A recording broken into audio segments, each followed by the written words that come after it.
For years, Canada's armed forces have been starved of the resources they need to be able to do their job.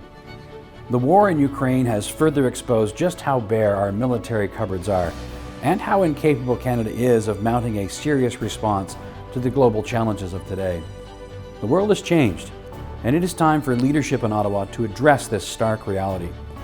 Canada's national defence and foreign policy are the sole responsibility of the federal government. As Prime Minister, I will bring the leadership it desperately needs.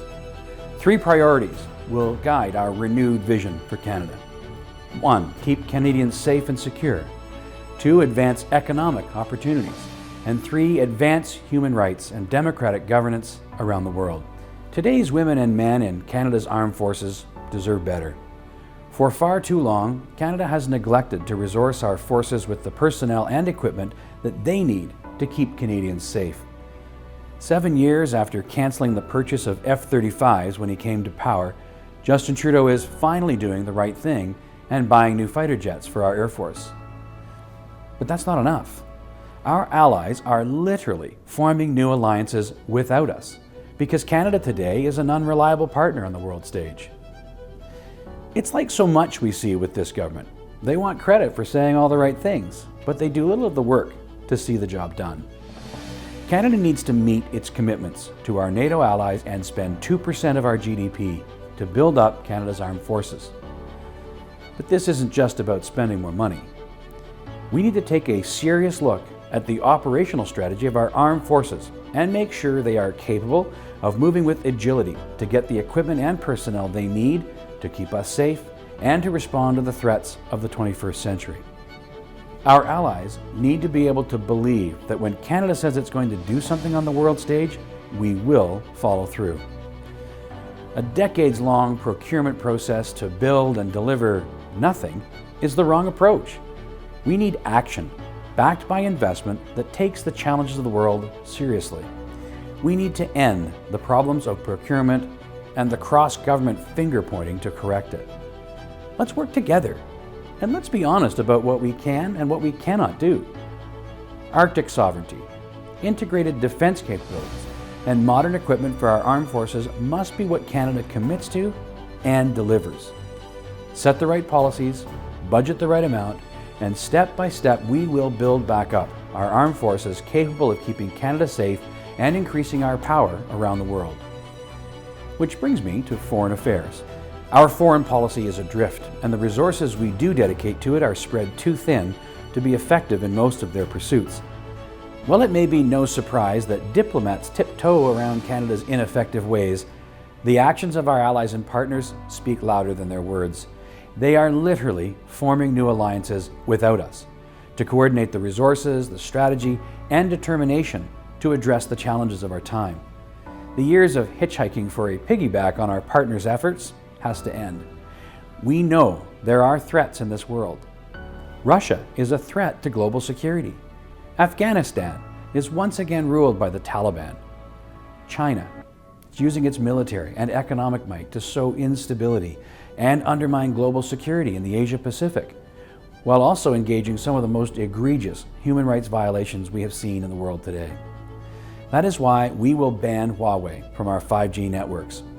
As a result of Justin Trudeau's dithering and delays, my cabinet will also work with our security experts to review any security threats this delay has caused and move swiftly to address them. As Prime Minister, I will consult our partners and determine how Canada can best contribute and join the new AUKUS alliance formed by the United States, the United Kingdom, and Australia. Our national defense, security agencies, and foreign policy must respond to these threats and seek to enhance global security. For too long, Canada's approach to global trade has been short-sighted and rarely looked beyond our American neighbours to the south. In short, Canada cannot afford to remain complacent if we are going to continue to be one of the most prosperous nations on earth. This starts with getting more Canadian energy to global markets. Oil, natural gas, and nuclear technology can meet the world's energy needs, allow Canadians to prosper, and reduce global emissions causing climate change. Beyond energy, as Prime Minister, I will work to open new markets to Canadian products and services. It's also one of the reasons why I will scrap Pierre Trudeau's supply management system and open up more access to global markets for Canadian products. It's also why my government will support Taiwan's bid to join the TPP agreement to expand trade opportunities in the Asia-Pacific. Not only will it create more economic opportunities for Canadian businesses in the Asia-Pacific, it will support a country whose security is threatened by China. Working with our allies and trade partners, we can open more markets to Canadian products and advance our values and security interests in tandem. Which brings me to the importance of human rights and democratic governance. Two countries come top of mind when I think of allies and trade partners who face extraordinary threats to their existence: Israel and Taiwan. Israel is one of the freest countries in the world and the sole stable democracy in the Middle East. It was created following the horrors of World War II to return Jewish people to their ancestral homeland, and in doing so create a safe haven for Jewish people fleeing the scourge of anti-Semitism that continues to threaten Jews around the world today. Today, Israel is a vibrant society with rich culture and economic prosperity. But Israel continues to be threatened, and Canada must recommit to standing with our ally. As Prime Minister, Canada's embassy will be rightfully moved to Israel's capital in Jerusalem. We will also partner with our allies and renewed commitment to defense to ensure we are countering Iran's ongoing threat to annihilate the world's sole Jewish state and counter the very real and ongoing threats of terrorism Israelis face every day. Which brings me to Taiwan. Under Canada's One China policy, Canada does not recognize Taiwan as a sovereign state and does not maintain official government-to-government relations with Taipei. It is distinct from Beijing's One China principle, which for decades has upheld an ideal that after Mao's communist revolution, Taiwan could one day be unified with the mainland under the Chinese Communist Party.